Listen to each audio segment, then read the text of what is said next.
أقوى 3 مسلسلات كوميدي في رمضان 2025 يا جماعة، رقم 1 أكيد أشغال شاقة جدًا بطولة هشام ماجد وأسماء جلال. المسلسل يا جماعة تقدر تقول أكتر مسلسل كوميدي متصيط، علشان نازل بجزء تاني والجزء الأولاني كمان نجح بشكل كبير جدًا، فأنا متفائل بيه بصراحة، والإعلان بتاعه باين إن هو لطيف مش استظراف يعني ما استسهلوش.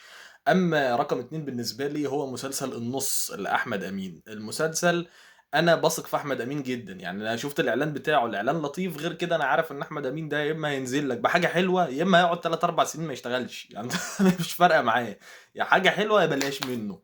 أمّا المسلسل رقم 3 هو مسلسل شهادة معاملة أطفال لمحمد هنيدي، بصراحة عودة. أنا حاسس إن الإعلان ده أحلى إعلان شُفته من أيام إعلان مثلًا فيلم أمير البحار، يعني أنا ده الحاجة الوحيدة اللي شُفتها حسيت اللي هو إيه ده، تصدق ده أنا هاتفرّج عليه والّا إيه، فاهم الفكرة؟ وأتمنى المسلسل ده يكون عودة محمد هنيدي وبس كده. ما تنساش تعمل لي لايك واكتب لي comment إذا كنت مختلف أو متّفق معاه في أي حاجة، وتابعني بانزّل محتوى عن التمثيل، وسلام.